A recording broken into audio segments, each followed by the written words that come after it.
Late us start our today's main agenda. हाँ, किसी का कोई डाउट है?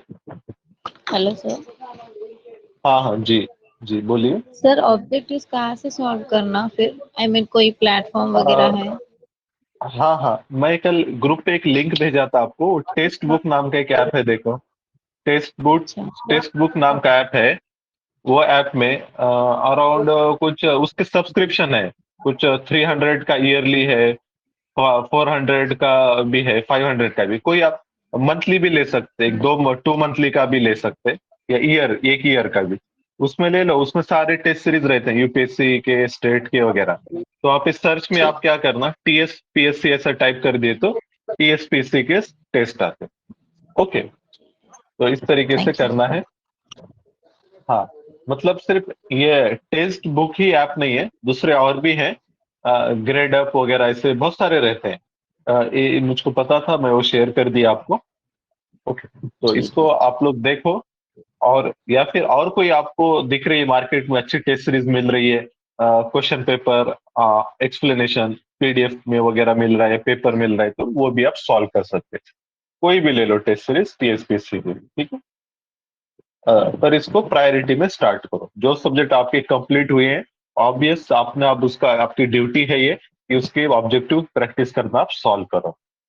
ओके। हाँ, किसी का कोई डाउट और?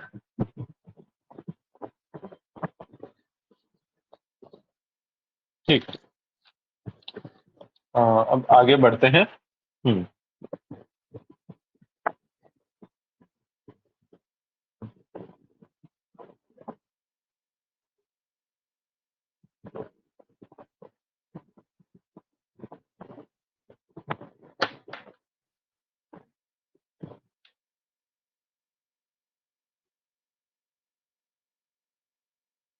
हाँ, अब ये देखो, अपना टीएसपीएससी का पहले सिलेबस देख लो। तो यहाँ पर अगर इन्वायरमेंट की बात की जाए तो पॉइंट नंबर 4 क्या है? Environmental issues, disaster management, prevention, mitigation strategies. Disaster management, prevention और मिटिगेशन ये तो हमने देख लिए। अब जो इन्वायरमेंट में क्या बोल रहा है, इन्वायरमेंटल इश्यूज, जैसा कि पोल्यूशन हो रहा है, ओजोन डिप्लीशन हो रहा है, ग्लोबल वार्मिंग हो रही है, फिर डिसीजेस हो रहे हैं, बायो अक्यूमुलेशन हो रहा है, वेस्ट डिस्पोजल के इश्यूज हैं। तो ये सारी चीजें जो है, तो इसको हमको पढ़ना है, इन्वायरमेंटल इश्यूज को। पर हम उसके अलावा और भी जो दूसरी चीजें रहती है, उनको भी कवर करेंगे। तो बस वो एक लाइन में दिया है। बाकी अगर आप ये मेंस का जब पढ़ोगे तो तब ऐसे तो डिटेल में है सारी चीजें।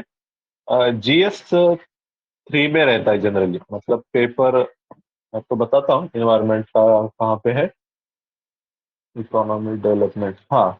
जो आपका पेपर 4 है ना, इकोनॉमी डेवलपमेंट, उसमें एक पार्ट है डेवलपमेंट एंड इन्वायरमेंटल प्रॉब्लम। ये मेंस के टाइम की बात कर रहा हूँ मैं।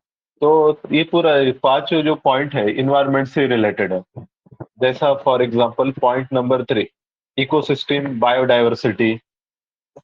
इसी तरीके से ecology, food chain, biodiversity conservation, threat to biodiversity, ये टॉपिक्स हैं।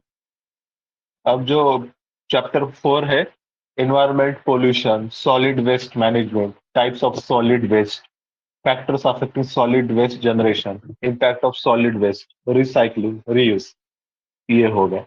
और इसके बाद 5th number point, global environmental issues, climate change, global warming, its impact, sustainable development.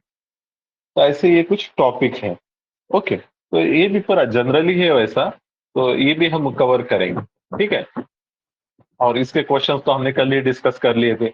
एक ही क्वेश्चन था, समझो सा कोर इन्वायरमेंट देखा जाए तो जो अपने ग्रुप बी का जो पेपर है ना, उसमें देखो क्वेश्चन नंबर 19 देखना आप। Ozone layer protects earth from ultraviolet rays. Ozone layer ultraviolet rays से प्रोटेक्ट करता है अर्थ को। Which of the following harms the ozone layer? इसमें से ओजोन लेयर को हार्म कौन पहचानता है? Burning of wood for cooking, CO2 used in soda water bottle, urea used as fertiliser, chlorofluorocarbon used in air conditioner. Okay, तो इसमें से कौन सा ओजोन डिप्लीट करता है, ओजोन होल कौन ओजोन को हार्म कौन करता है? बताइए इसका आंसर। CS। क्लोरोफ्लोरोकार्बन। हाँ, ये याद रखना है। जो कंपाउंड में क्लोरीन रहता है, क्लोरीन या फिर ब्रोमीन, ये अगर है कंपाउंड में तो वो क्या करेंगे, ओजोन डिप्लीशन करेंगे। या फिर नाम नहीं है क्लोरो, तो ये क्या करेंगे, ओजोन डिप्लीशन करेंगे, ओजोन को हार्म करेंगे। ठीक है, ओके। अब आ जाओ अपना इन्वायरमेंट वाले अपने पीडीएफ। ये पीडीएफ है ला एक्सेलेंसी कोचिंग क्लास है उनका। लेकिन ये मुझको अच्छा लगा क्योंकि इसमें शॉर्ट शॉर्ट में सारे कंसेप्ट दिए हुए, मोस्ट ऑफ द कंसेप्ट जो हमारे लिए जानना जरूरी है। ठीक है, तो इसको आप क्या करना, अच्छे से पढ़ना। हम्म देखो इसका इंडेक्स में क्या क्या है। पहला जो पार्ट है, इन्वायरमेंट एंड इकोलॉजी। इसमें क्या क्या चीजें हैं, basic terms. Holism in ecology, ecology क्या रहता है, इकोसिस्टम क्या है, food chain, food web, biotic interaction, ecological pyramid, succession, nutrient cycle, coral reefs, mangroves, wetland, terrestrial ecosystems. तो ये चीजें हैं, बस हमको ये चीजें क्या रहती है पता करना। देन दूसरा जो यूनिट है बायोडायवर्सिटी पर। इसमें level of biodiversity, measurement of biodiversity, benefit, threat to biodiversity, ये पूरे अपने पॉइंट्स हैं सिलेबस के। Biodiversity conservation, animal diversity, plant diversity, ये चीज। इसके बाद जो यूनिट 3 है, इन्वायरमेंटल पोल्यूशन। पोल्यूशन में जैसा air pollution, water pollution, soil pollution, radioactive pollution, e waste, plastic pollution. Then fourth है इन्वायरमेंटल इश्यूज के ऊपर, ozone hole, then polar vortex, ocean acidification, ये क्या रहता है, एसिड रेन मतलब क्या, उसके इम्पैक्ट क्या होते हैं, फॉरेस्ट फायर क्या है, उसके कॉजेस क्या है, सॉल्यूशन क्या है। वैसे फॉरेस्ट फायर हमने डिजास्टर मैनेजमेंट में भी देखा था। देन यूनिट 5 है क्लाइमेट चेंज के ऊपर।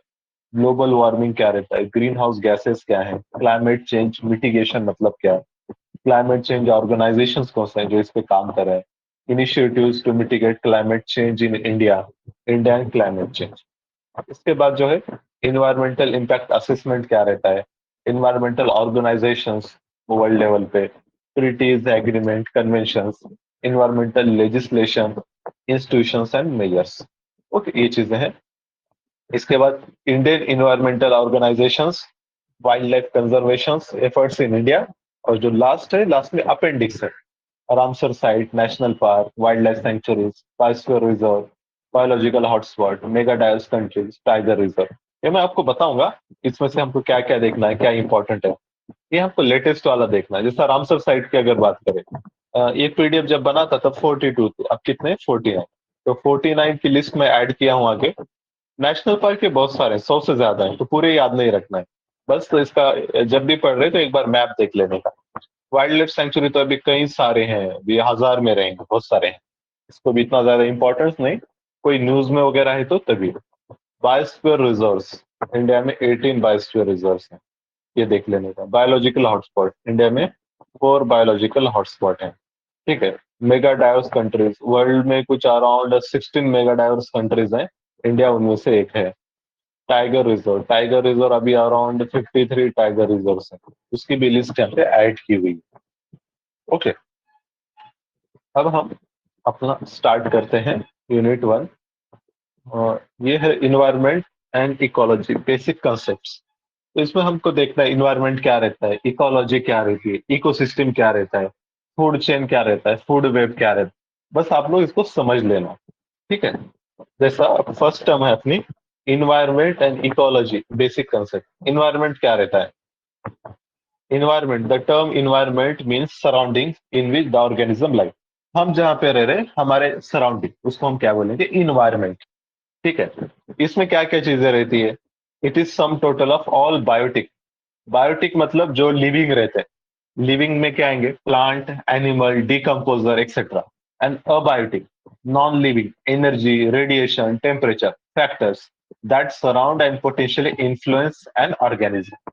एक ऑर्गेनिज्म के सराउंडिंग जितने भी लिविंग नॉन लिविंग चीजें हैं वो सारे आएंगे। पत्थर भी आएगा, बर्ड भी आएगा। ठीक है। मुझको बताना सन रेज क्या है, बायोटिक है क्या अबायोटिक है, सन रेज। ओके, बताओ आंसर तो। सनरेज आर बायोटिक और ये अबायोटिक, क्या कहेंगे? Sun rays, solar rays. Hmm, abiotic. Abiotic, good, क्योंकि वो सन से आते हैं ना। Sun is non living. Okay, sun, solar rays और अबायोटिक। ठीक है, ये हो गया। देन फिर इन्वायरमेंट देख लिया। इकोलॉजी क्या रहता है? Ecology is defined as a scientific study of relationship of living organisms with each other and with their environment. Ecology में क्या है? स्टडी होता है, साइंटिफिक स्टडी कर रहे हैं। अब मतलब इसको डिसिप्लिन, जहां पे एक प्रॉपर स्टडी हो रहा है, साइंटिफिक स्टडी किसका? Relationship between living organism with each other and with their environment. यहाँ पर नॉन लिविंग भी चीजें आएंगी, जैसा लिविंग ऑर्गेनिज्म की एक दूसरे से इंटरेक्शन हो रही है। For example, tiger is eating deer, तो ये आ गया। और दूसरा, and with their environment, tiger is drinking water from the lake. तो इसमें भी सारी चीजें आ गई, बायोटिक और बायोटिक वगैरह। लेकिन इसका जो साइंटिफिक स्टडी है उसको इकोलॉजी कहते हैं। इन्वायरमेंट मतलब जस्ट आवर सराउंडिंग, और साइंटिफिक स्टडी करना है सारी चीजों का, उसको इकोलॉजी। ठीक है। होलिज्म इन इकोलॉजी, होलिज्म मतलब जिसको हम इंक्लूसिव कहते हैं, सारी चीजें जो कवर करता है उसको होलिज्म। तो अभी हमको कुछ टर्म देखना है यहाँ पे। जैसा इंडिविजुअल मतलब क्या रहता है, पॉपुलेशन मतलब क्या है, कम्युनिटी मतलब क्या है, इकोसिस्टम मतलब क्या है, बायोम क्या रहता है, बायोस्फीयर क्या रहता है। अब सिंपल देखो, आई एम अ पर्सन, तो मुझको क्या बोलेंगे? इंडिविजुअल बोलेंगे। इंडिविजुअल मतलब जो एक एक यूनिट जो रहेगा, एक पर्सन या एक एनिमल, कोई भी एक स्पेशीज ले लो। जैसा आप टाइगर ले लो, उसमें से एक टाइगर को अगर आप ले रहे हो तो इंडिविजुअल हो गया। या फिर एक लॉयन ले लो, या एक कोई बर्ड ले लो, एक कैटल ले लो, तो वो सिंगल जो यूनिट रहता है उसको इंडिविजुअल कहते हैं। ओके, ठीक। इसके बाद पॉपुलेशन। पॉपुलेशन मतलब क्या? पॉपुलेशन मतलब वो एरिया में ऐसे कितने यूनिट है, वो सेम स्पेशीज। हाँ, स्पेशीज मतलब जैसा अब हम क्या है, होमोसेपियन है, तो Homo sapien is one species. Species मतलब जो सिमिलर टाइप के जो क्रिएचर्स, सिमिलर टाइप के जो इंडिविजुअल्स रहते हैं, उनको स्पेशीज कहते हैं। जैसा एलिफेंट क्या हो गया? एक स्पेशीज हो गया। उसमें बड़े एलिफेंट आएंगे, छोटे आएंगे, मेल आएंगे, फीमेल एलिफेंट आएंगे, और बच्चे आएंगे। लेकिन एलिफेंट ये जो स्पेशीज में है, टाइगर नहीं आएगा, जिराफ नहीं आएगा, ये अलग से स्पेशीज होगी। ठीक है। तो स्पेशीज मतलब जो एक दूसरे के साथ रहते हैं, रिप्रोड्यूस करते हैं, और जिनका जेनेटिक कंपोजिशन सेम है, तो उनको हम स्पेशीज बोलते हैं। जैसा ह्यूमन भी क्या एक स्पेशीज है। अब पॉपुलेशन क्या रहता है पता है? एक एरिया में कितने वो स्पेशीज के लोग रह रहे, एक सिंगल स्पेशीज के, उसको हम कहेंगे पॉपुलेशन। जैसा फॉर एग्जाम्पल कि मतलब यूपी की पॉपुलेशन कितनी है? 20 करोड़ है। ओके, तो वो मतलब पूरे वहां पे ह्यूमंस कितने रहते हैं? इंडिविजुअल हो गया, पॉपुलेशन हो गया। कम्युनिटी, कम्युनिटी यहाँ पे डायग्राम देखो। पॉपुलेशन में डियर दिख रहे हैं सिर्फ, और कम्युनिटी में रैबिट दिख रहा है, डियर दिख रहा है, ट्री भी दिख रहा है। तो इसमें मतलब क्या हो गया? मतलब सारे जो स्पेशीज रहते हैं वो एरिया में, सबको काउंट करते हैं, उसको कम्युनिटी कहते हैं। फॉर एग्जाम्पल, आपका डिस्ट्रिक्ट है आदिलाबाद। आदिलाबाद डिस्ट्रिक्ट में ह्यूमंस कितने हैं, फिर वाइल्ड एनिमल्स कितने हैं, ट्रीज कितने हैं, इस सारों को अगर काउंट किए तो उसको हम क्या बोलेंगे? कम्युनिटी बोलेंगे। कम्युनिटी में क्या आते हैं? मल्टीपल स्पेशीज, जितने भी स्पेशीज प्रेजेंट है वो सारे आएंगे, उसको हम कम्युनिटी कहेंगे। ये समझ में आ रहा है पॉपुलेशन और कम्युनिटी का डिफरेंस? कम्युनिटी में सारे स्पेशीज आएंगे वो एरिया में जो रहते हैं, और यहाँ पे वो पॉपुलेशन में वन स्पेशीज। अब कम्युनिटी है, पॉपुलेशन है, वो जो एरिया है उसका आप स्टडी कर रहे हो, वो जो एज ए यूनिट बोल के, उसको कहेंगे इकोसिस्टम। इकोसिस्टम में क्या होता है? ये जितने भी मतलब ऑर्गेनिजम्स है, कम्युनिटी है, इनके एक दूसरे से जो इंटरेक्शंस हो रहे हैं, उसको हम क्या कर रहे हैं? स्टडी कर रहे हैं। तो उसको हम कहेंगे इकोसिस्टम। इकोसिस्टम से बड़ा क्या रहता है फिर? बायोम रहता है। बायोम मतलब जैसा एक कोई भी एक क्लाइमेटिक रीजन को बायोम कहते हैं। जैसा for example, tropical rain forest, ये एक बायोम हो गया।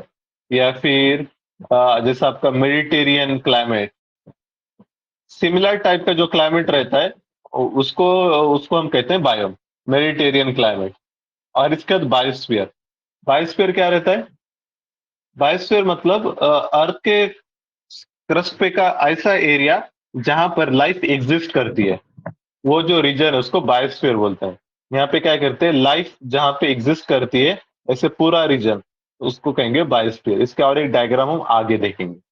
ओके, फिलहाल ये चीजें समझ लो। इंडिविजुअल, उससे पॉपुलेशन बनेगी, कई पॉपुलेशन से कम्युनिटी बनेगी, कम्युनिटी से इकोसिस्टम, इकोसिस्टम से बायोम, बायोम से बायोस्फीयर। ओके, ऐसा फ्लो रहता है। इसके बाद देखो, इकोसिस्टम की भी डेफिनेशन देख लेना। Different community together form ecosystem, a geographical area where plant animals and weather together form life। कुछ खास है ही नहीं। इकोसिस्टम ये क्या रहता है देखो, ये फंक्शनल यूनिट रहता है। फंक्शनल यूनिट जिसके हम स्टडी कर रहे हैं, इसमें लिविंग नॉन लिविंग दोनों भी चीजें आती है, उनके इंटरेक्शन भी आते हैं। फंक्शनल यूनिट मतलब जो अपनी इकोलॉजी की डेफिनेशन है ना, साइंटिफिक स्टडी ऑफ क्या relationship of living organism with each other and their environment. तो ऐसे इसकी डेफिनेशन आएगी, बस उसमें फंक्शनल यूनिट ये ऐड होता है, क्योंकि सिस्टम है इकोसिस्टम, एक इसमें पर्टिकुलर यूनिट की बात होती है। ओके, तो ये तो हमने देख लिए। बायोस्फीयर, हाँ, बायोस्फीयर मतलब तीन चीजें रहती है देखो, तीन चीजों का जहां पे इंटरेक्शन होगा वहां पे बायोस्फीयर रहेगा। जैसा मैं एक डायग्राम बनाता हूँ, देखो। एक है अपना अर्थ का, क्या कहते हैं उसको, लिथोस्फीयर बोल सकते हैं समझो, जहां पे अर्थ अर्थ का क्रस्ट वगैरह है। ओके, देन एक स्फीयर रहता है हाइड्रोस्फीयर, जहां पे वाटर मिलता है, मतलब ओशियंस वगैरह। और एक रहता है एटमॉस्फेयर, ऑक्सीजन वगैरह, क्योंकि एनिमल प्लांट को सर्वाइव होने ऑक्सीजन भी चाहिए ना। ये तीनों चीजें जहां पे रहेंगी वहां पर लाइफ एग्जिस्ट करती है। तो ये जो हमारा रीजन है बीच वाला, इसको हम क्या बोलेंगे, biosphere.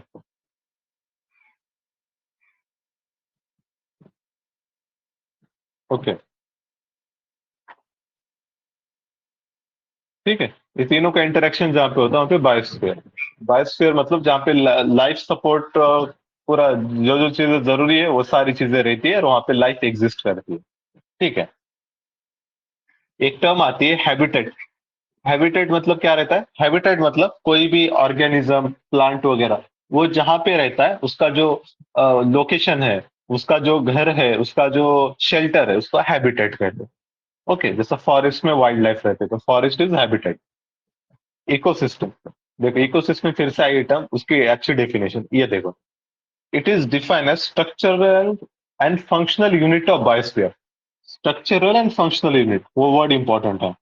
consisting of living beings and physical environment, both interacting and exchanging materials between them। Structural और फंक्शनल यूनिट रहता है ऑफ बायोस्फीयर। बायोस्फीयर का एक यूनिट रहता है जहां पर लिविंग और नॉन लिविंग बीइंग एक दूसरे से इंटरेक्शन कर। सिंपल, इसको एक दो बार पढ़ लेने का समझ में आ जाता है। ओके, इसके बाद देखो, इकोसिस्टम के बाद, इकोसिस्टम अब यहाँ पे क्या है, इकोसिस्टम के कंपोनेंट्स हैं, अबायोटिक, बायोटिक। ओके, वैसे तो हमने देख लिए हैं। अबायोटिक में क्या क्या आएगा? अबायोटिक मतलब नॉन लिविंग, इसमें क्लाइमेटिक और इडेफिक, ये दो चीजें आती है। इडेफिक मतलब सॉइल से रिलेटेड रहते हैं। ओके, अब इसमें देखो रेन आता है, लाइट आता है, विंड, टेम्परेचर, ये सब नॉन लिविंग है। देन सॉइल, पीएच, पीएच मतलब सॉइल एसिड है क्या बेस है, मिनरल, टोपोग्राफी। इसके बाद जो बायोटिक कंपोनेंट रहते हैं, बायोटिक कंपोनेंट में क्या क्या आएंगे? Producers, consumer, decomposers. अब इसको समझो। प्रोड्यूसर मतलब क्या? Those species who create their food by their own, जो अपना खुद का फूड खुद तैयार करते। जैसा for example green trees, trees जो रहते हैं खुद का फूड खुद तैयार करते, इसलिए उनको हम क्या कहते हैं? प्रोड्यूसर। प्रोड्यूसर को और एक नाम से पुकारा जाता है एटोट्रॉप्स। एटोट्रॉप जो खुद अपना अनाज खुद तैयार करते। इसके बाद क्या रहते हैं? कंज्यूमर्स रहते हैं। कंज्यूमर जो प्रोड्यूसर पे डिपेंड रहते हैं for their survival, for their food. Consumer, consumer को हम हेट्रोट्रॉप्स भी कहते हैं। ऑटोट्रॉप्स, हेट्रोट्रॉप, हेट्रोट्रॉप जो ऑटोट्रॉप्स पे डिपेंड होते हैं फूड के लिए। इसके बाद एक कैटेगरी थी डिकम्पोजर्स। अब सपोज कोई प्रोड्यूसर की डेथ हो गई या कंज्यूमर की डेथ हो गई, सपोज फॉर एग्जांपल कोई मतलब ह्यूमन की डेथ हो गई समझो, तो जब हम उसको दफन करते हैं या जला देते हैं, तो उसके बाद जो उसके मॉर्टल रिमेन्स है, उसको डिकम्पोजर्स जो सॉइल के बैक्टीरियाज वगैरह रहते हैं, वो खा के उसको खत्म कर देते, उसका मिट्टी बना देते।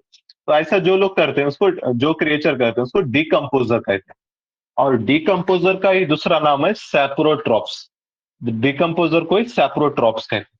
ठीक है। अब इसमें देखो, प्रोड्यूसर देख लिए, कंज्यूमर देख लिए, डिकम्पोजर देख लिए। अब यहाँ पे कंज्यूमर के टाइप्स हैं।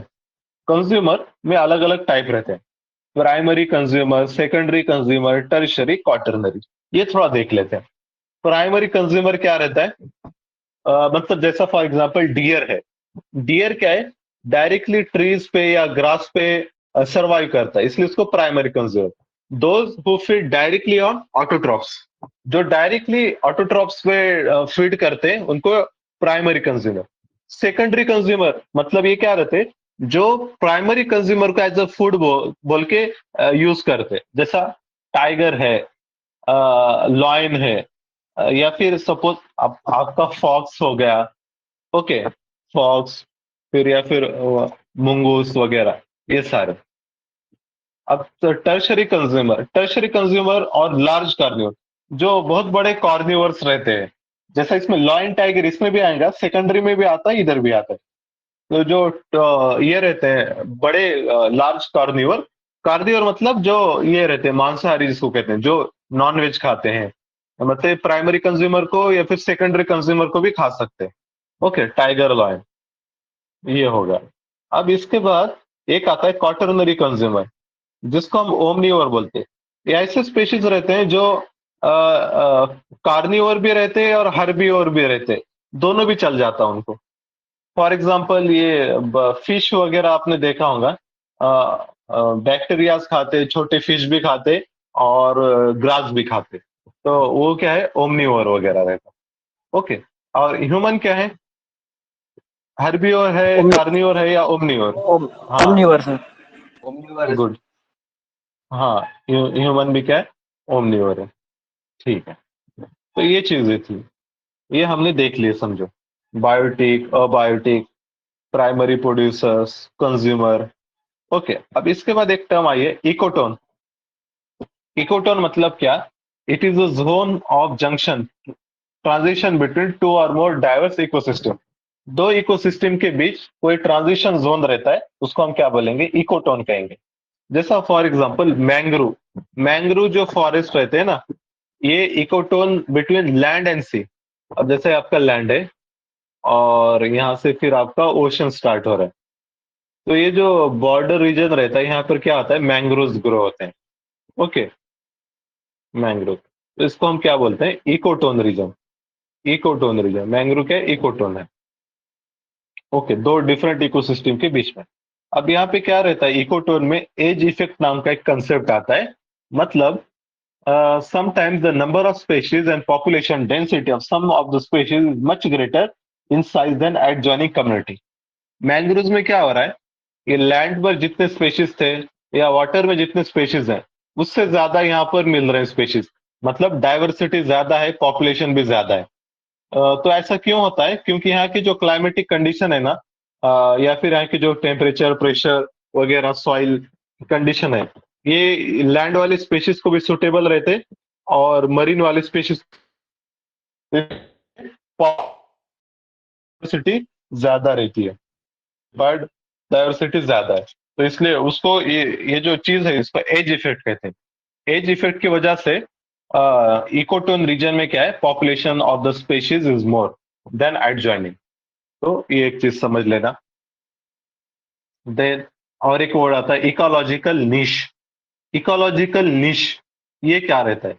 देखो, निश मतलब इसमें बहुत सारी चीजें आती है। जैसा फॉर एग्जांपल, आप कोई एक एग्जांपल ले लो, जैसा फिश है अपने। फिश के लिए, जैसा उनके लिए हैबिटेट, एक रहने के लिए उनको एक हैबिटेट चाहिए। देन फूड, उनका फूड का रिक्वायरमेंट रहता है, खाना चाहिए। देन रिप्रोडक्टिव निश, रिप्रोडक्टिव जो नीड्स रहते हैं वो भी चाहिए। ओके। तो ऐसा जितने भी इंडिविजुअल रहते हैं या ऑर्गेनिज्म रहते हैं, हर एक का निश रहता है। वो हर स्पेशीज, एक स्पेशीज के जितने भी इंडिविजुअल है सबका सेम रहेगा। ओके, तो ये जो निश रहता है वो मतलब क्या बताता है, वो उसका मतलब क्या हुआ, जितने भी जरूरत है, ऑल द नीड्स जो रहते हैं वो क्लब होते हैं, उसको कहते हैं निश। तो हर इंडिविजुअल चाहेगा कि हर स्पेशीज चाहेंगी कि उसके पूरे के पूरे जो नीड्स है वो फुलफिल हो। तो इसमें क्या होता है, अगर सपोज दो स्पेशीज हैं, two species if have same niche, having same niche, तो तब क्या होगा,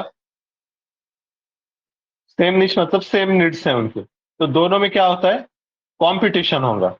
ओके, कंपटीशन होगा कि मतलब कौन ज्यादा से ज्यादा मतलब रिसोर्स अपने पास ले लेता है।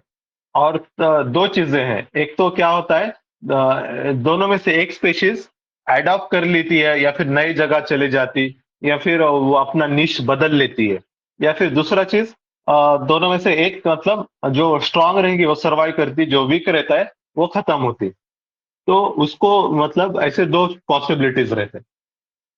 तो निश निश याद रखो, निश मतलब जो जो आपके नीड्स रहते हैं वो फुलफिल करने के लिए, जो जो जहां जहां से फुलफिल होती है उसको हम निश कहते हैं। निश मतलब हमारे नीड्स और उसको सेटिस्फाई करना। ओके, एक स्पेशीज, हर स्पेशीज का अपना अपना अलग अलग रहता है, लेकिन अगर दो दो स्पेशीज का अगर सेम रहा तो फिर कंपटीशन होगा। जैसा फॉर एग्जांपल लॉयन और टाइगर ले लो। लॉयन अलग स्पेशीज है, टाइगर अलग स्पेशीज है। ओके, अगर दोनों भी एक ही एरिया में रह रहे हैं ना, और सपोज वहां पे उनका डियर वगैरह उनकी पॉपुलेशन कम है, तो दोनों में से एक तो खत्म हो जाएगा, एक बचेंगे। ओके, या फिर एक को छोड़ के जाना पड़ेगा एरिया। नीश का एक कंसेप्ट है। ओके, आ रहे समझ में? समझ में आ रहे हैं हम जो चीजें डिस्कस कर रहे हैं? मेरी यस आवाज सर। वगैरह आ रही है ठीक से? Okay, yes sir. ठीक है। अब हम, ओके, गुड। अब हम देखेंगे फूड चेन और फूड वेब, ये क्या रहता है देखेंगे। फूड चेन मतलब क्या रहता है, sequence of organism that feed on another. जैसा for example grazing food chain का एग्जांपल दिए इन्होंने, प्लांट, कैटरपिलर, लिजार्ड, स्नेक। और डेट्रिटस फूड चेन, जैसा लिटर, लिटर मतलब वेस्ट वगैरह, अर्थ वो खाते हैं, अर्थ को चिकन खाते हैं, चिकन को देन हॉक। ओके, मैं और फिर से सिंपल मैं डायग्राम बनाता हूँ यहाँ पे। जैसा फॉर एग्जांपल,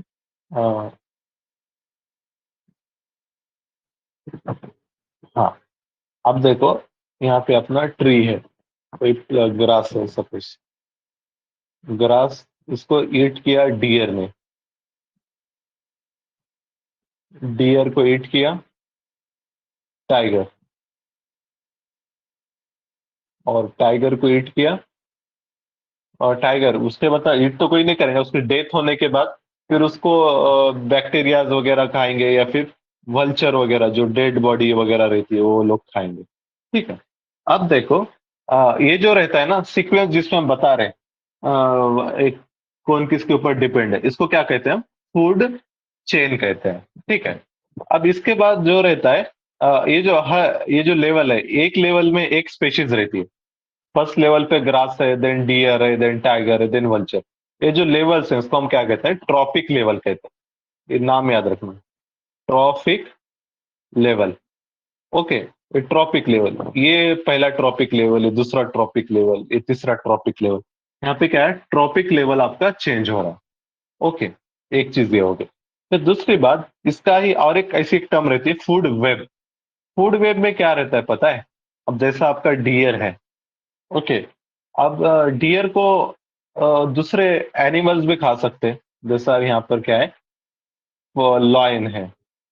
ओके, या फिर और अदर एग्जांपल, ह्यूमन भी किल करते हैं डियर को।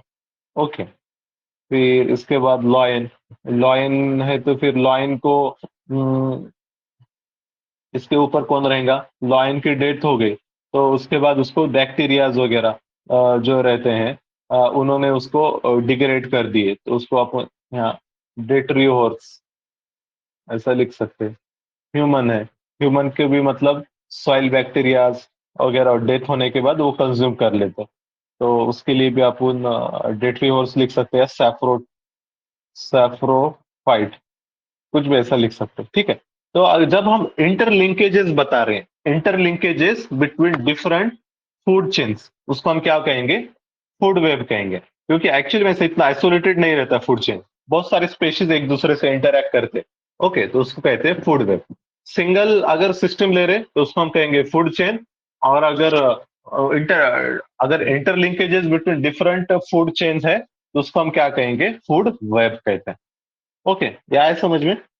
Food chain versus food web, यहाँ पे दिया भी है डेफिनेशन, ठीक है। तो ये थोड़ा सा समझ लो। उसके बाद देखो, हाँ, बायोटिक इंटरेक्शन वगैरह, हाँ, ये थोड़े से इंटरेक्शन भी हमारे लिए इंपॉर्टेंट है। बायोटिक इंटरेक्शन, एक स्पेशीज दूसरे स्पेशीज के साथ जब इंटरेक्ट करती है तो उसके बहुत सारे टाइप रहते हैं, जैसे mutualism, commensalism, competition, predation, amensalism. ये थोड़ा सा हम लोग देख लेते हैं। म्यूचुअलिज्म मतलब क्या? दो स्पेशीज, अलग अलग स्पेशीज हैं, एक दूसरे से इंटरेक्ट कर रहे हैं और दोनों का भी फायदा हो रहा है। फॉर एग्जाम्पल ऐसा कब होता है? इन पॉलिनेशन, पॉलिनेशन जिसमें वो सीड का डिस्पर्सल वगैरह होता है ना, सीड जर्मिनेशन वगैरह। पॉलिनेटर गेट्स फूड, जो पॉलिनेटर रहते हैं, जैसा फॉर एग्जांपल बटरफ्लाई, वो बटरफ्लाई क्या करती है? वो फूड के अंदर, फ्लावर के अंदर से नेक्टर ले लेती है, बटरफ्लाई को फूड मिलता है, लेकिन साथ में ही वो क्या करती है? प्लांट के पोलन ग्रेन ट्रांसफर करती है और उसका फर्टिलाइजेशन होता, तो नव से फ्रूट बनता। ओके, तो दोनों का भी फायदा हो रहा है ना यहाँ पे, पॉलिनेटर का भी और प्लांट का भी। तो इसको क्या कहेंगे आप? म्यूचुअलिज्म। जब दोनों का फायदा हो रहा है इसको म्यूचुअलिज्म कहते हैं। दूसरा सिंपल एग्जांपल, और जो कल हम देखा था, कोरल रीफ। कोरल रीफ में क्या होता है? जो कोरल पॉलिप है अपना, उसको फूड जो रहता है वो अलगी देता है, और अलगी को जो न्यूट्रिएंट्स वगैरह चाहिए वो पॉलिप देता है। ओके, तो ऐसे इसको सिम्बायोटिक रिलेशनशिप भी बोलते हैं। तो ये हो गया म्यूचुअलिज्म। देन म्यूचुअलिज्म के बाद रहता है कमेंसलिज्म। कमेंसलिज्म में क्या होता है? एक का फायदा हो रहा है, दूसरे का कुछ भी नहीं, नुकसान भी नहीं, फायदा भी नहीं। जैसा फॉर एग्जांपल काउडंग, काउडंग जो है provides food and shelter to the dung beetles. Dung beetle एक इंसेक्ट्स रहते हैं, उनको फूड और वो ये देता है cow dung. The beetles have no effect on the cows, और कॉज को इससे कुछ फायदा नहीं है। ओके, तो इसको क्या कहेंगे? कमेंसलिज्म। काउ डंग से इनका फायदा हो रहा है और काउ का कुछ नुकसान नहीं, तो इसको कहते हैं कमेंसलिज्म। देन एक रहता है कंपटीशन। कंपटीशन मतलब इसमें दोनों का नुकसान होता है कंपटीशन में। If two species eat the same food and there is not enough for both, both में suffers a shortage of food. जैसे फॉर एग्जांपल हमने अभी इसका एग्जांपल ये ले सकते हैं, टाइगर वर्सेस लॉयन। डियर का अगर कम है तो फिर दोनों में कंपटीशन होगा। सेम फूड वगैरह बोले तो सेम अगर निश है तब। देन प्रिडेशन एंड पैरासिटिज्म, ये क्या रहता है? देखो, प्रिडेशन और पैरासिटिज्म में एक का फायदा हो रहा है, ओके, दूसरे का नुकसान हो रहा है। एक का फायदा, दूसरे का नुकसान। ओके, तो इसमें कैसा होगा? प्रिडेशन, प्रिडेशन मतलब शिकार करना, हम बोलते हैं ना प्रिडेशन। जैसा एक फिश ने दूसरे फिश को किल किया, या टाइगर ने डियर को किल किया, ये क्या होगा? प्रिडेशन। एक का फायदा, दूसरे की तो जान जा रही है। और पैरासिटिज्म में क्या रहता है? जो पैरासाइट रहता है उसको फायदा होता है, और जो हॉस्ट रहता है उसको नुकसान होता है। फॉर एग्जाम्पल पैरासिटिज्म का सीधा सिंपल एग्जाम्पल अपना कोविड वायरस ले लो। कोविड वायरस, वायरस को तो वो फायदा हो रहा था, वो रिप्लिकेट हो रहा था, लेकिन जो इस इंसान में जाएगा उसको तो डिसीज हो रहा है। ओके, उसको पैरासिटिज्म बोले। और प्रिडेशन मतलब टाइगर ईटिंग डियर। ओके, देखो अभी हमने क्या क्या देखा है यहाँ पे, फिर से एक बार बता देता हूँ। म्यूचुअलिज्म, जब दोनों का भी फायदा होता है एक दूसरे से, उसको म्यूचुअलिज्म। जैसा आपका पोलन ग्रेन, ये क्या कहते हैं, पॉलिनेटर मतलब बटरफ्लाई, और आपका ट्री, दोनों का भी फायदा होगा। कमेंसलिज्म में क्या होता है? एक का फायदा, दूसरे का कुछ नहीं। जैसा वो जो इंसेक्ट्स रहते हैं उनका फायदा होता है काउडंग से, लेकिन काउडंग वो इंसेक्ट से काउ को तो कुछ फायदा नहीं हो रहा है। तीसरा है कंपटीशन। कंपटीशन में दोनों का नुकसान होता है, जैसा tiger versus lion. Then predation और पैरासिटिज्म, प्रिडेशन में शिकार करना, जैसे टाइगर ईटिंग डियर, और पैरासिटिज्म जैसा कोविड वायरस। इसमें एक का फायदा होता है, एक का नुकसान होता है। और एक लास्ट वाला है अमेंसालिज्म, एक का नुकसान हो रहा है, दूसरे का कुछ नहीं। तो इसका एग्जाम्पल देखो, एक का नुकसान हो रहा है, दूसरे का कुछ नहीं। जैसा large tree shades a small plant and retard the growth of small plant while large tree is unaffected by the small plant। क्या होता है, कोई एक बड़ा ट्री है, बड़ा ट्री क्या करता है, उसके आसपास अगर छोटा ट्री कोई ग्रो हो रहा है ना, लेकिन बड़ा ट्री रहने की वजह से वहां तक जो ग्राउंड पे जो सनरेज पहुंचती है उसको वो ऑब्स्ट्रक्ट करता है। तो सनरेज वो छोटे प्लांट को नहीं पहुंच पाती, इसकी वजह से वो छोटे प्लांट की जो ग्रोथ है वो रिटार्ड होती है। पर इससे बड़े ट्री को कोई फायदा ऐसा सच नहीं होता। इसको क्या कहेंगे, अमेंसालिज्म। एक का नुकसान हो रहा है, छोटे प्लांट का नुकसान हो रहा है, और जो बड़ा स्पीशीज है उसको कुछ फर्क नहीं। तो इसको कहते हैं अमेंसालिज्म। अमेंसालिज्म का एग्जैक्ट अपोजिट रहता है कमेंसालिज्म। एक का फायदा, दूसरे का कुछ नहीं।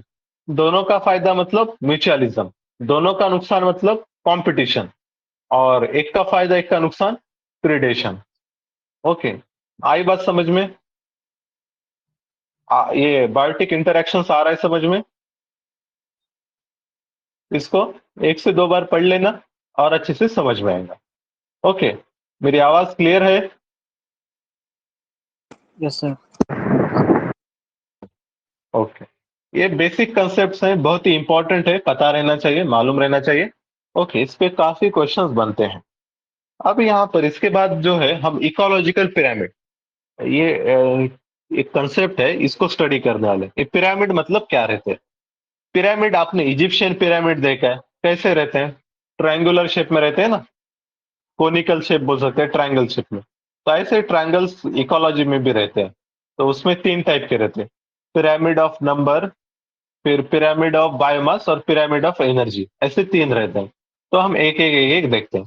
पिरामिड ऑफ नंबर, अभी हमने जैसा ये वाली जो देखा था डायग्राम, पिरामिड ऑफ नंबर में क्या रहता है, जैसा आपका ग्रास है, फिर उसके ऊपर डियर फीड हो रहे हैं, डियर को टाइगर ईट कर रहे, टाइगर को वल्चर। तो ऐसे जो एक फूड चेन है, एक फूड चेन ले लो, और उसमें सबसे पहला जो ट्रॉपिक लेवल है उसमें कितने पॉपुलेशन है, कितने मतलब स्पेशीज हैं, उसका काउंट करते।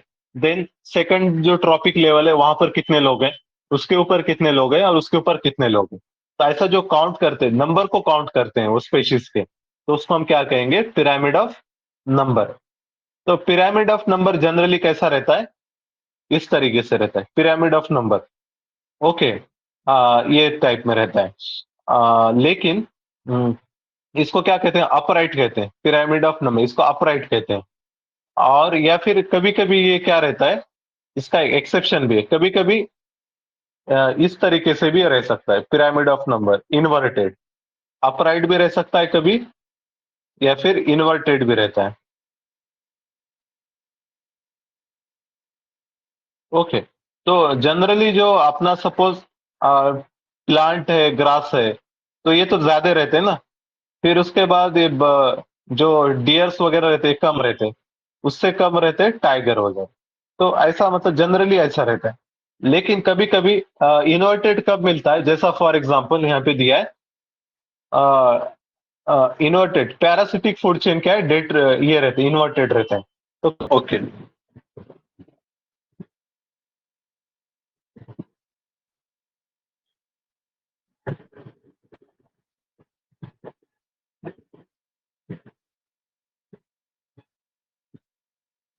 हमें पिरामिड ऑफ नंबर देख रहे थे, इन्वर्टेड कब रहता है। तो इन्वर्टेड देखो कब रहेगा, फॉर एग्जांपल इन्वर्टेड अब देखो कब रहता है, कभी एक सपोज डेट्रिटस फूड चेन बोलते हैं इसको। उसमें क्या रहता है, सपोज एक एलिफेंट मर गया, यहाँ पे लिख देता हूं मैं, एलिफेंट है,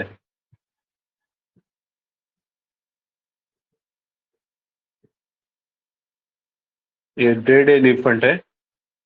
डेड एलिफेंट पे अब सरवाइव कर रहे हैं बैक्टीरियाज। तो यहाँ पे कितने बैक्टीरियाज रहेंगे, मिलियन ऑफ बैक्टीरियाज मरने के बाद, उसके ऊपर इतने सारे इसको खा रहे हैं। ओके, तो ये कौन सी फूड चेन हो गई हमारी, इन्वर्टेड हो गया ना, मतलब प्रोड्यूसर कम है और जो ईटर है, कंज्यूमर है, वो ज्यादा है। और बाकी जो जनरली क्या रहता है, प्रोड्यूसर ज्यादा रहते हैं, कंज्यूमर कम रहते हैं। ओके, तो ये चीज समझ लेना। वो स्टेटमेंट क्या बोलेगा, pyramid of number is always upright. तो ऐसा नहीं रहता है, कभी कभार वो क्या रहता है, इन्वर्टेड भी रहता है। पिरामिड ऑफ नंबर, और सेम केस है पिरामिड ऑफ बायोमास की, वो भी इन्वर्टेड रह सकता है कभी कभी। लेकिन पिरामिड ऑफ एनर्जी जो रहता है, आगे हम देखेंगे, वो इट इज ऑलवेज अपराइट, वो इन्वर्टेड नहीं रहता। ओके, हाँ। तो ये हमने पिरामिड ऑफ नंबर देख लिए। ओके, अब आगे बढ़ते हैं। अब हम देखेंगे पिरामिड ऑफ नंबर हो गया, ठीक है। हाँ, पिरामिड ऑफ बायोमास। बायोमास मतलब क्या रहता है, ड्राई वेट रहता है।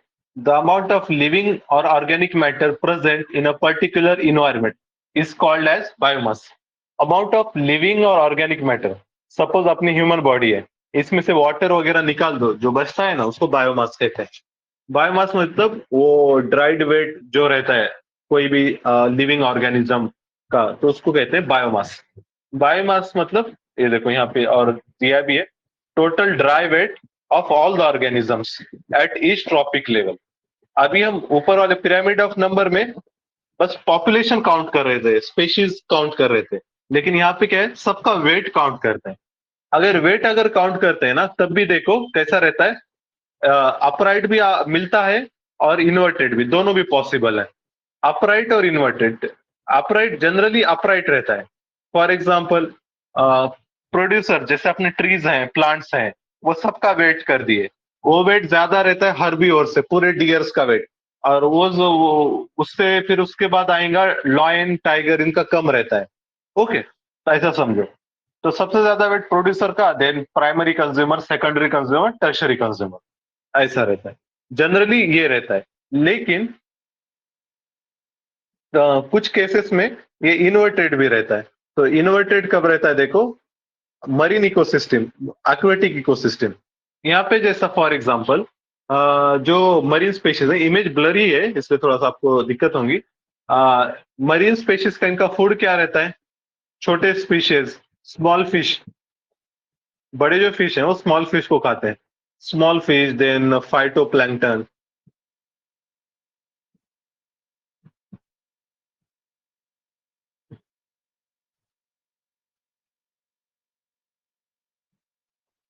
देन इसका सबका वेट कर दिए तो यहाँ पे लिख दिए। देन इसके ऊपर जो मीडियम साइज के फिश रहते हैं वो कितने हैं उनका वेट लिख दिए, और जो बड़े साइज के फिश रहते हैं, ब्लू व्हेल वगैरह, इनका वेट लिख दिए। तो ये ऊपर वाले जो है उनका वेट ज्यादा निकलता है और नीचे वालों का वेट कम निकलता है। तो इसलिए जो मरीन इकोसिस्टम है वहां पर का जो फूड ऑफ ये पिरामिड ऑफ बायोमास जो है वो इन्वर्टेड रहता है। Okay, so food of biomass अगर वो बोलता है इज ऑलवेज अपराइट, बोले तो रॉन्ग हो जाएगा। एक्वेटिक इकोसिस्टम में वो क्या रहता है, इन्वर्टेड रहता है। ओके, अब इसके बाद बचता है पिरामिड ऑफ एनर्जी। ये क्या रहता है, it is a graphical representation of amount of energy trapped by per unit time and area in different trophic level. It is always upright as there will be loss of energy from one trophic to another. क्योंकि हमेशा loss of energy रहेगा, तो इसलिए it is always upright. Okay, अब जैसे आप नीचे से ऊपर जा रहे हैं ना, तो क्या होता है, आप सपोज यहाँ पे एनर्जी एनर्जी ये लोगों ने 100 यूनिट एनर्जी तैयार की है। ओके, 100 एनर्जी है तो उसका 10 ही ऊपर ट्रांसमिट होता है, बाकी का इनका खुद की रिक्वायरमेंट वगैरह भी रहती है, तो 90% ये खुद कंज्यूम करते, तो 10% ट्रांसमिट करते। अब यहाँ पर भी ये लोग 10 का 9%, वो तो 9 यूनिट यहाँ पे जाएगा, 1 यूनिट ये लोग कंज्यूम करेंगे, तो ऐसा। तो 10% जनरली ट्रांसमिट होता है, तो इसलिए it is always upright. Okay, याद रखना, it is always upright. Pyramid of energy is always upright. Okay, law of 10% energy transfer, ये क्या बोलता है, जो अभी हमने देखा, according to this law only 10% of energy entering into trophic level of energy will be available to be transfer to next trophic level. मतलब एक ट्रॉपिक लेवल से दूसरे ट्रॉपिक लेवल को सिर्फ 10% एनर्जी ट्रांसमिट होती है। ओके, ये आया समझ में, are you getting it? Pyramids आए समझ में, pyramid of number, pyramid of biomass, pyramid of energy. कोई डाउट है इसमें? Any doubt? आ रहा है समझ में सबको? मेरी आवाज आ रही है? Yes sir. Yes sir. हाँ, ठीक है ठीक है, डाउट रहे तो पूछना फौरन। ओके, अब अगला कंसेप्ट देखो। ओके, ये भी बहुत इंपॉर्टेंट है, bio accumulation and bio magnification. Okay, bio accumulation क्या रहता है? तो देखो, फॉर एग्जांपल इसमें क्या रहता है बायो अक्यूमुलेशन। सपोज यहाँ पे क्या है, बायो अक्यूमुलेशन और बायो मैग्निफिकेशन डिफरेंस क्या है? ट्रॉपिक लेवल का। बायो अक्यूमुलेशन में क्या रहता है, सेम ट्रॉपिक लेवल, मतलब एक ही जो लेवल है ट्रॉपिक लेवल, उसका स्टडी होता है। और बायो मैग्निफिकेशन में ट्रॉपिक लेवल चेंज होता है। अब देखो इसमें क्या हो रहा है, फॉर एग्जांपल ये कोई लेक है, यहाँ पर एक लेक है और यहाँ पर फिशेस हैं, छोटे छोटे स्पीशीज हैं। ओके, स्पीशीज है। अब पर यहाँ पे क्या हो गया, किसी ने किसी रीजन से यहाँ पर मर्क्यूरी चला गया, मर्क्यूरी वाटर में मर्क्यूरी चला गया। अभी मर्क्यूरी क्या होगा, कोई किसी ने कुछ तो भी वेस्ट वगैरह, इलेक्ट्रॉनिक वेस्ट वगैरह इसमें फेंक दिया तो मर्क्यूरी मर्क्यूरी पोल्यूशन हो गया। तभी सारी जो फिशेस है ना, इसमें से जो भी पानी में सबके अंदर थोड़ा थोड़ा मर्क्यूरी चला जाएगा। तो जो मर्क्यूरी चला जा रहा है, फिर उसको हम क्या कहते हैं, बायो अक्यूमुलेशन। बायो अक्यूमुलेशन, एक ट्रॉपिक लेवल पे जो पोल्यूटेंट वगैरह जो अक्यूमुलेट हो रहे हैं स्पेशीज में, एक स्पेशीज में, उसको कहेंगे बायो अक्यूमुलेशन।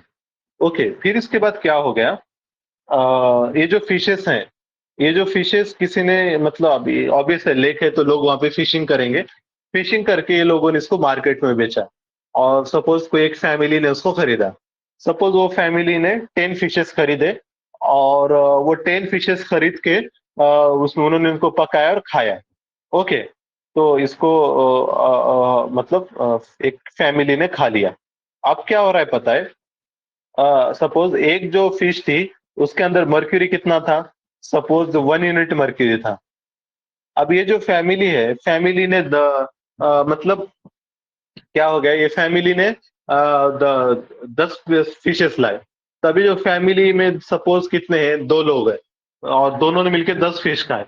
तो हर एक के अब क्या होगा, हर फिश के अंदर एक एक यूनिट है ना, तो फैमिली में अगर 2 मेंबर्स हैं तो उनके अंदर क्या होगा, मर्क्यूरी का लेवल बढ़ जाएगा। हर एक के अंदर कितना होगा, 5 यूनिट चला जाएगा और दूसरे के अंदर 5 यूनिट। तो इसका मतलब क्या होता है, जब एक ट्रॉपिक लेवल से दूसरे ट्रॉपिक लेवल को तक जब पोल्यूटेंट का ट्रांसमिशन होता है ना, तो उनकी इंटेंसिटी बढ़ जाती है और उसको हम कहते हैं बायो मैग्निफिकेशन। मैग्नीफाई हो रहा है। अभी सपोज ये फैमिली में क्या हो गया, सपोज सडनली ये दोनों भी मर गए। अब ये दोनों भी मर गए और इसके बाद इनको इनको ब्यूरी कर दिए वगैरह, या फिर इनकी डेथ हो गई, इनको ऐसे ही छोड़ दिए, तो वल्चर्स वगैरह आके इनको खाएंगे। और वल्चर्स खा लिए तो ये तो उनके अंदर इनसे भी ज्यादा कॉन्सेंट्रेशन चला जाएगा। ओके, तो ऐसा क्या होता है, एक लेवल से दूसरे लेवल पे आप जाते हैं तो पोल्यूटेंट वगैरह जो रहते हैं वो मैग्नीफाई होते हैं, तो उसको कहते हैं बायो मैग्निफिकेशन। और सेम लेवल पे जो पोल्यूटेंट रहते हैं उसको हम कहते हैं बायो एक्यूमुलेशन। अब ये डेफिनेशन पढ़ो, आप समझ में आएगा। बायो एक्यूमुलेशन क्या रहता है, entry of pollutants into the food chain occurs within a trophic level. एक ट्रॉपिक लेवल, ये वर्ड इंपॉर्टेंट है यहाँ पे। and is the increase in the concentration of a substance in a certain tissues of organism bodies due to absorption from the food and environment। Okay, तो ये जो concentration वगैरह बढ़ रहा है हार्मफुल सब्सटेंस का, उसको बायो एक्यूमुलेशन कहते हैं। और जो biomagnification, it is a tendency of pollutant to concentrate as they move from one trophic level to the next. Okay, तो ये रहता है, ये सारी चीजें हैं यहाँ पर। अब इसके बाद जो टर्म आती है, ये समझ में आए, बायो मैग्निफिकेशन और बायो एक्यूमुलेशन। क्लियर है? रिप्लाई दो, क्लियर है तो रिप्लाई दो। बायो एक्यूमुलेशन, बायो मैग्निफिकेशन समझ में आया आपके? ओके, ठीक है। Yes sir. हाँ, अब इसके बाद जो कंसेप्ट है ना, वो इकोलॉजिकल सक्सेशन के ऊपर है। इकोलॉजिकल सक्सेशन क्या रहता है, सक्सेशन जैसा हम बोलते हैं, जैसा फादर है, फादर के बाद बेटा, हेड ऑफ फैमिली बन गया। बेटे के बाद जो ग्रैंडसन है वो बड़ा होगा, वो हेड ऑफ फैमिली बनेगा। ऐसा ही फॉरेस्ट में वगैरह भी होता है, इकोसिस्टम में होता है, उसको हम कहते हैं इकोलॉजिकल सक्सेशन। तो इकोलॉजिकल सक्सेशन में क्या होता है, डायरेक्शनल चेंज होता है, डायरेक्शनल चेंज इन वेजिटेशन। इसमें ट्रीज की वगैरह बात करें on an ecological time scale. जैसा फॉर एग्जांपल कोई, सबसे पहले क्या रहेगा, कोई एक बैरन लैंड रहेगा, एक लैंड का एक पीस है, बैरन लैंड है, कुछ नहीं है वहां पे। फिर क्या होता है पता है, यहाँ पे दिया देखिए डायग्राम, बैरन लैंड है। देन एक पायोनियर कम्युनिटी, कोई तो भी एक कम्युनिटी आती है, पायोनियर कम्युनिटी। ओके, वो आके सपोज छोटा सा ग्रास आएगा, बुश आएंगे, छोटा थोड़ा वेजिटेशन आता है।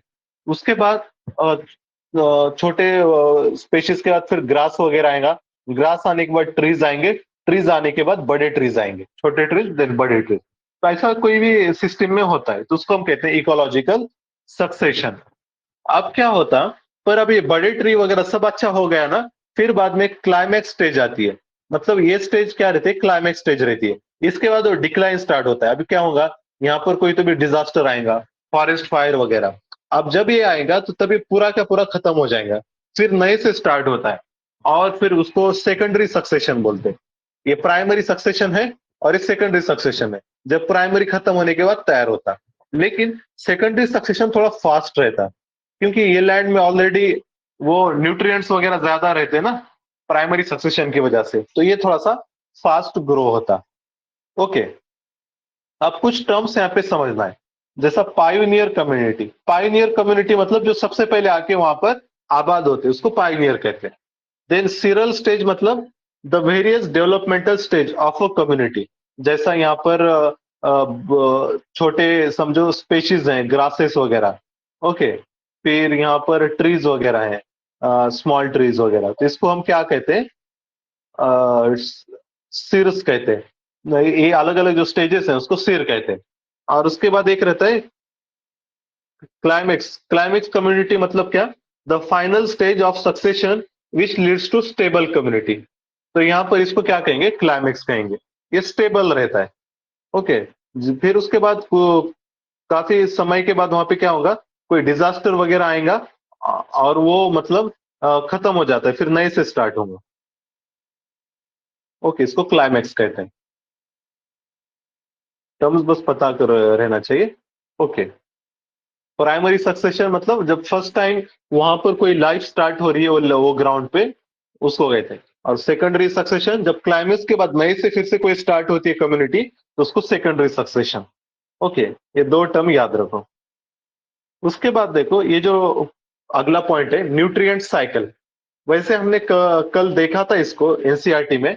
न्यूट्रिएंट साइकिल या इसको बायोजियोकेमिकल साइकिल भी कहते हैं।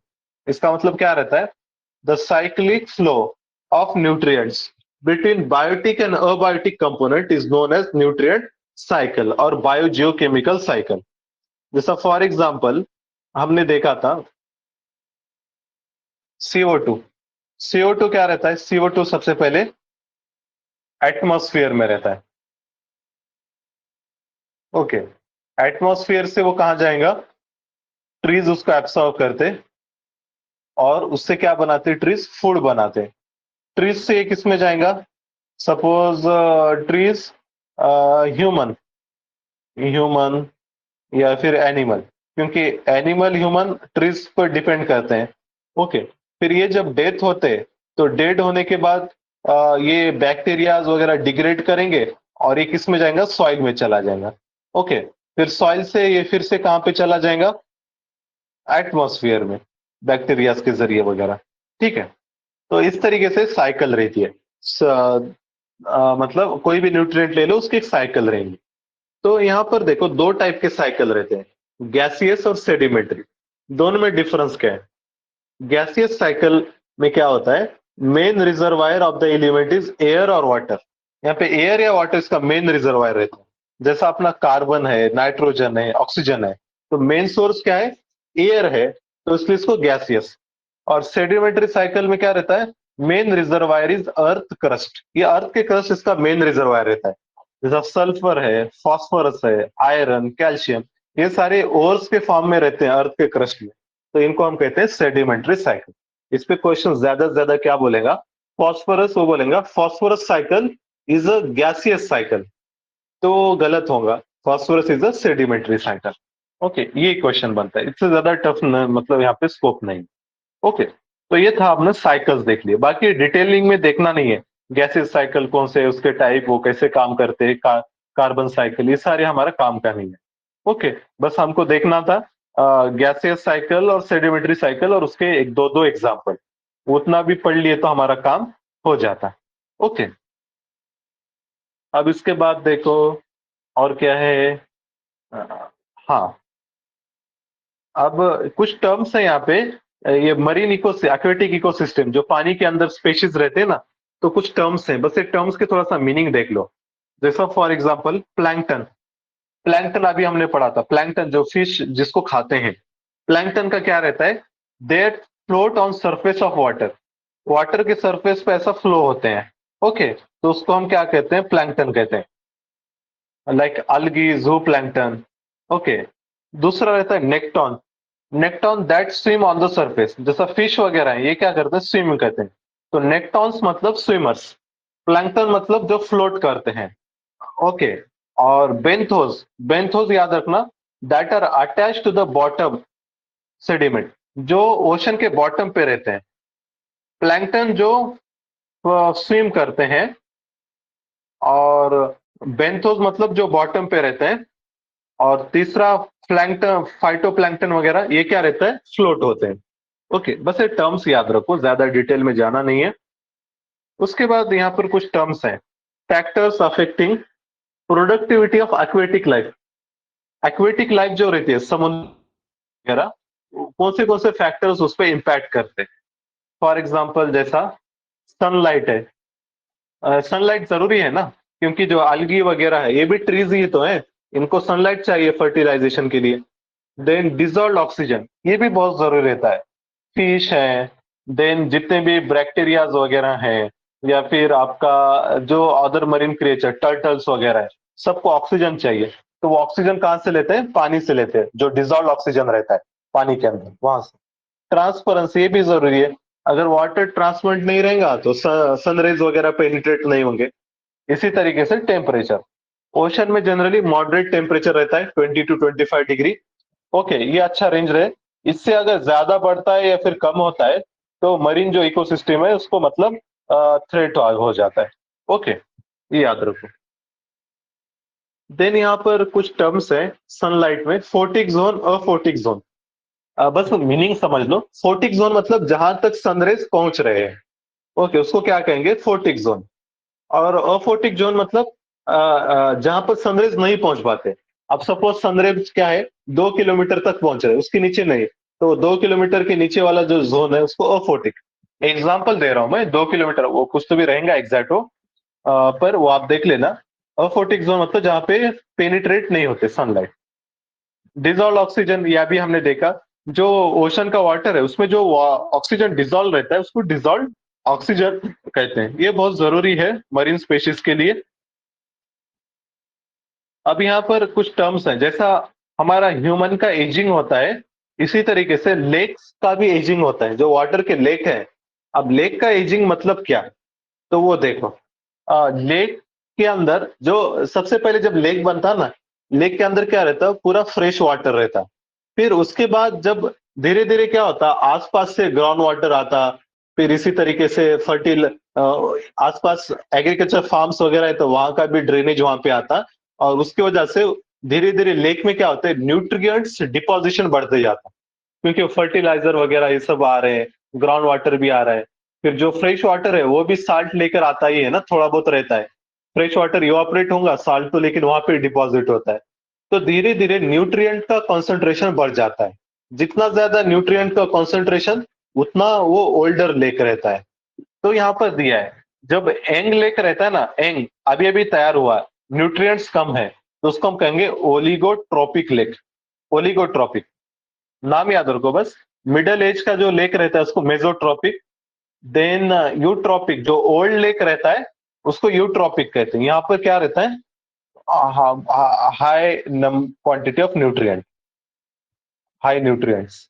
ओके, तो इसकी वजह से फिर अब क्या होगा, हाई क्वांटिटी ऑफ न्यूट्रिएंट्स। फिर इसके बाद लेक कंप्लीटली फिल्ड है, फिर उसका डेड हो जाता है, पानी तो पूरा खत्म हो जाएगा, it will be filled with nutrients, और फिर कुछ बहुत सारे स्पेशीज वगैरह वहां पे ग्रो होंगे। ओके, तब लेक मतलब खत्म हो जाता है, याद रखो। क्योंकि न्यूट्रिएंट्स से वगैरह क्या होता है, अल्गल ब्लूम वगैरह होता है, जो अलगीज वगैरह रहते हैं बहुत आते हैं, और वो पूरा मतलब वहां का सिस्टम पूरा खत्म हो जाता है, पानी खत्म हो जाएगा और सिर्फ वो अलगी वगैरह वो बच जाएंगे। ओके, इसके बाद हाँ, अभी क्या क्या चीजें हैं, बस ये 5 मिनट का पार्ट है, इतना कंप्लीट करके हम रुक जाएंगे, ये एक्विटी की उस इकोसिस्टम इतना खत्म कर लेते हैं। ओके, अब देखो यहाँ पर जो टर्म है यूट्रोफिकेशन, अब ये टर्म क्या रहती है, देखो यूट्रोफिकेशन, अभी हमने देखा ना ओल्ड लेक को क्या कहते हैं, यूट्रोपिक लेक कहते हैं, तो कहीं ना कहीं यूट्रोपिक मतलब लेक के अंदर के न्यूट्रिएंट बढ़ रहे हैं। तो ये देखो यूट्रोफिकेशन क्या है, is the ecosystem's response to the addition of artificial or natural substance, mainly phosphate through detergent, fertiliser or sewage to ecosystem. ये देखो सिंपल वर्ड्स में समझाता हूँ, यूट्रोफिकेशन क्या होता है, बहुत सारे न्यूट्रिएंट्स है ना आ जाते हैं, न्यूट्रिएंट्स की क्वांटिटी लेक में बढ़ जाती है। न्यूट्रिएंट्स कहाँ कहाँ से आता है, जैसा फॉर एग्जांपल एग्रीकल्चर का, आपका एग्रीकल्चर का जो ड्रेनेज है उससे आता है। दूसरा क्या है, इसी तरीके से जो इंडस्ट्रियल ड्रेनेज रहता है वहां से आता है। दूसरा और एक चीज जैसा हाउस होल्ड रहता है, एक मिनट, इंडस्ट्रियल से जो वाटर आता है ना उसको इफ्लुएंट कहते हैं, इंडस्ट्रियल इफ्लुएंट। और जो हाउस होल्ड ड्रेनेज, अपने घर में भी हम वॉशिंग वो सोडा वगैरह यूज करते हैं ना, तो डिटर्जेंट वगैरह वो भी साल्ट ही तो रहता है। House housing house hold drainage, ये सारी चीजों में न्यूट्रिएंट्स वगैरह रहते हैं, ये सारा वाटर जाके अल्टीमेटली लेक्स में वगैरह मिक्स हो जाता है, ग्राउंड वाटर में जाता है, फिर लेक्स में जाता है। ओके, इससे लेक में क्या होता है, न्यूट्रिएंट्स बढ़ेंगे। अब न्यूट्रिएंट्स बढ़े तो जो इन्वेजिव स्पेशीज रहते हैं अलगी वगैरह, ये क्या करते हैं, ये पूरा क्या पूरा खा लेते न्यूट्रिएंट्स को, और इनका परसेंटेज बढ़ जाता। फिर आगे चल के उसमें अलगल ब्लूम होता, अलगल ब्लूम हो गया तो क्या होता पता है, ये जो ऊपर का जो सर्फेस है ना लेक का, यहाँ पर अलगीज अलगी वगैरह ये सब सारे के सारे अलगीज आ जाते हैं यहाँ पे। ओके, और फिर उसके बाद वो क्या करेंगे, अलगी का जब डार्क कवर हो गया, हेलो मेरी आवाज आ रही है, I am audible? Yes sir. Okay, हम शायद यूट्रोफिकेशन देख रहे थे ना, यूट्रोफिकेशन में क्या होता है?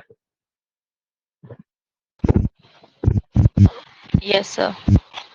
ओके, हाँ, तो अब देखो यहाँ पर यूट्रोफिकेशन में जैसा मैं आपको बताया कि मतलब लेक में का जो न्यूट्रिएंट्स है वो बढ़ रहे हैं। ये न्यूट्रिएंट्स कहाँ से आते हैं, एग्रीकल्चर ड्रेनेज से आते, इंडस्ट्रियल इफ्लुएंट्स रहते वो आते, और हाउस होल्ड में भी हम वॉशिंग सोडा वगैरह ये सब यूज करते, वो भी न्यूट्रिएंट्स ही रहते।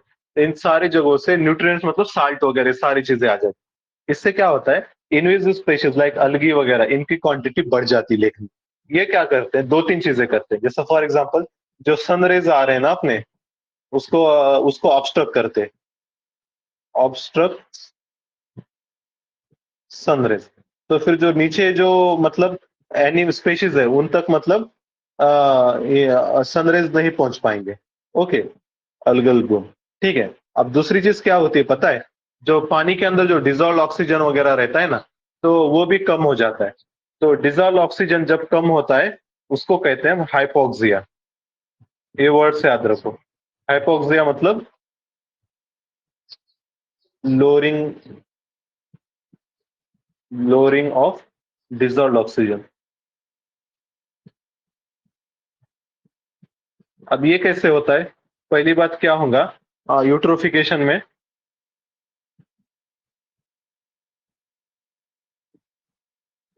हाँ यूट्रोफिकेशन में क्या हो रहा है, जैसा अलगी वगैरह ये सारे बढ़ रहे हैं, तो इसकी वजह से क्या होता है, बायोमास बढ़ जाता है।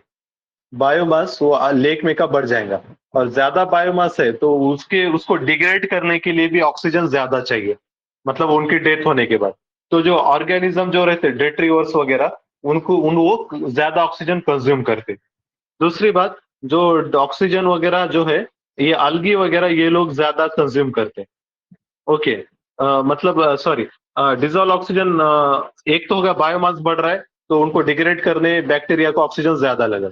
और दूसरी बात, जो डिजोल्व ऑक्सीजन वाटर में कहाँ से आता, तो जैसा जो मरीन स्पेशीज वगैरह जो रहते हैं ना, प्लांट्स वगैरह, ये क्या करते हैं, CO2 लेते हैं, ऑक्सीजन तैयार करते हैं। लेकिन अब उनकी क्वांटिटी कम हो रही है, इनवेजिव स्पेशीज की वजह से उनकी क्वांटिटी कम हो रही, तो फिर उसके लिए डिजोल्व ऑक्सीजन भी कम हो रहा।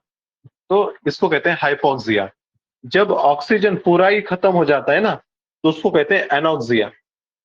एनॉक्सिया मतलब जीरो ऑक्सीजन।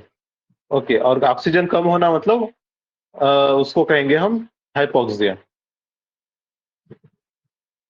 ओके, बस ये टर्म्स हैं, थोड़ा सा अभी फर्स्ट टाइम सुन रहे हैं तो थोड़ा सा नया डिफिकल्ट लगेगा, पर कुछ नहीं।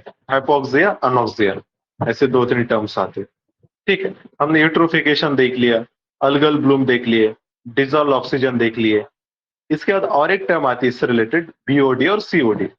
It will be the today's last concept, इतना समझ लो बस। BOD मतलब बायोलॉजिकल ऑक्सीजन डिमांड, और COD मतलब केमिकल ऑक्सीजन डिमांड। ये क्या रहता है? BOD क्या है, पहले डेफिनेशन देखो। Measurement of consumed oxygen by aquatic organism to decompose और ऑक्सीडाइज ऑर्गेनिक वेस्ट। और COD में क्या रहता है, ऑर्गेनिक और इनऑर्गेनिक वेस्ट दोनों मिला के इसको ऑक्सीडेशन करने के लिए जो ऑक्सीजन चाहिए उसको COD कहते हैं। अब इसको समझो पहले क्या होता है। और पहले तो ऑक्सीडेशन मतलब क्या है, इसको मैं सिंपल टर्म में लिख देता हूँ। ऑक्सीडेशन मतलब किसी चीज का मिट्टी होना। ये देखो हिंदी में ही लिख देता हूँ, मिट्टी होना, कोई भी चीज है उसका मिट्टी हो जाना मतलब ऑक्सीडेशन। फॉर एग्जाम्पल, आपने एक ब्रेड ले लिया था, ब्रेड या रोटी है। ओके, रोटी खराब होगी, आपने उसको फेंक दिया।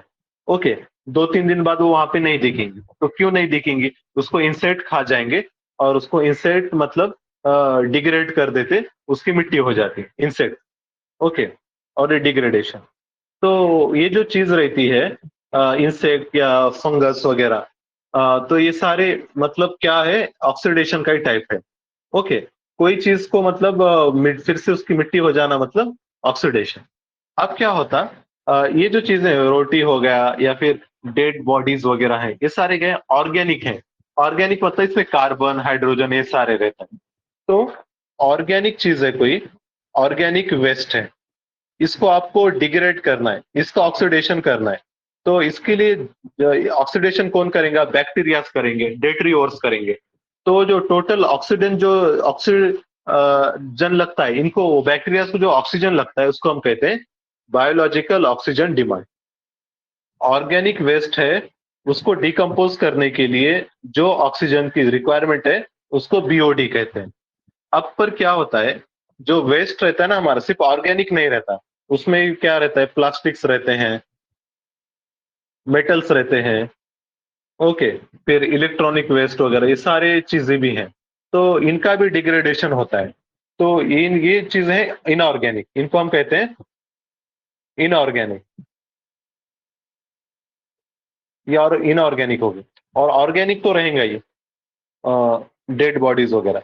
तो ऑर्गेनिक प्लस इनऑर्गेनिक, ये दोनों को भी इनका ऑक्सीडेशन कराना है, इनको मतलब खत्म करना है, इनका मिट्टी करना है। तो फिर अब क्या है, ऑक्सीजन तो ज्यादा लगेगा ऑब्वियस बैक्टीरियाज को। तो जो टोटल ऑक्सीजन चाहिए इनको डिग्रेड करने के लिए उसको कहते हैं chemical oxygen demand. Okay, biological oxygen demand मतलब ऑर्गेनिक मैटर को डिकम्पोज करना, और chemical oxygen demand organic plus inorganic, इसके लिए। अब देखो एक चीज, अब मेरा एक सवाल है।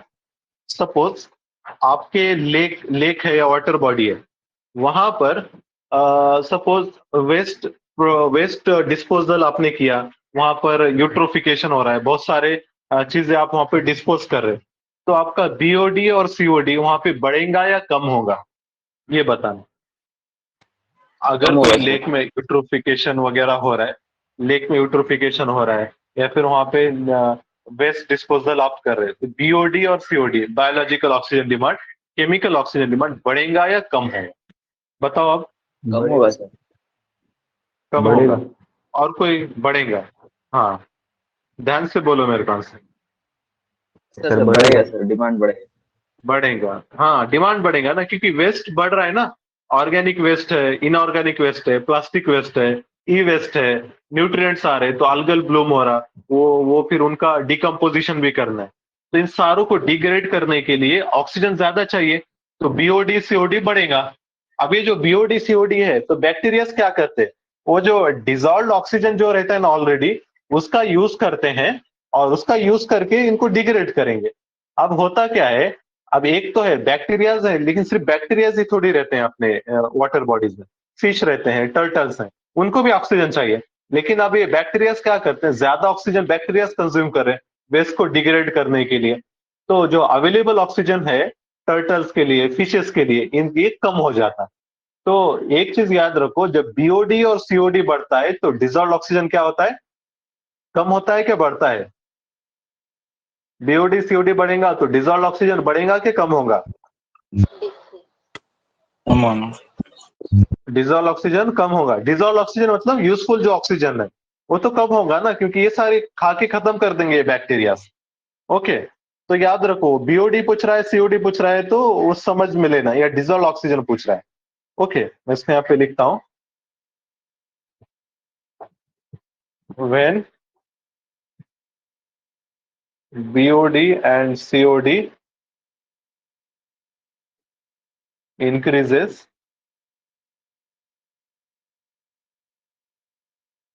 dissolve oxygen decreases। ये आया समझ में?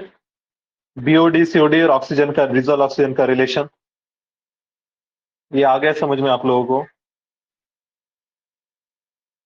Yes sir. आ रहे हैं ना समझ में?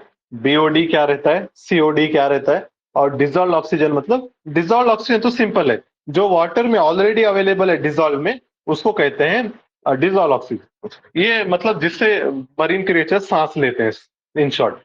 पर क्या होता है, जब वेस्ट बढ़ जाता है, वेस्ट ऑर्गेनिक इनऑर्गेनिक, तो बैक्टीरिया ज्यादा कंज्यूम करेंगे, क्योंकि बीओडी और सीओडी बढ़ रहा है, तो डिजॉल्व ऑक्सीजन कम हो जाता। डिजॉल्व ऑक्सीजन कम हो गया तो हाइपोक्सिया हो जाता। हाइपोक्सिया हो गया तो ये क्या होते, animal due to lack of oxygen इनकी डेथ हो जाती। ओके, तो ये चीज समझ लेना, ठीक है। तो आज हमने अराउंड 8 यूनिट्स डिस्कस कर लिए। कल हम स्टार्ट करेंगे कोरल रीफ से, कोरल रीफ वगैरह, और आगे के जो पॉइंट्स है वो देखेंगे। आज का जो था, आज का जो पार्ट बहुत ही इंपॉर्टेंट था, पूरे बेसिक कंसेप्ट, मतलब जो बेसिक है अपना, ये यहाँ पर है, सब इंपॉर्टेंट कंसेप्ट आज हमने कवर कर लिए। अब कल से जो है, अब छोटे छोटे कंसेप्ट रहेंगे, समझने में काफी आसान है। आज ही थोड़ा सा टेक्निकल कंसेप्ट वगैरह थे, इसको फिर से पढ़ो, और कल और नेक्स्ट 20 पेजेस आप लोग पढ़ के आ जाना। ओके, काफी आसान है ये समझने में, इन्वायरमेंट, और काफी स्कोरिंग भी रहता है। आप लोग इसको अच्छे से पढ़ो, डाउट्स निकाल के लेके आओ, ऑब्जेक्टिव सॉल्व करो, ऑब्जेक्टिव नहीं जम रहा पूछो। ओके, तो ये क्लियर कराते रहो, हिम्मत करो, और ऑब्जेक्टिव सॉल्व करना अब जरूरी है। ओके, तो स्टार्ट कर लेना, ठीक है। अब बताओ, किसी का कोई डाउट वगैरह है, पूछ सकते हो।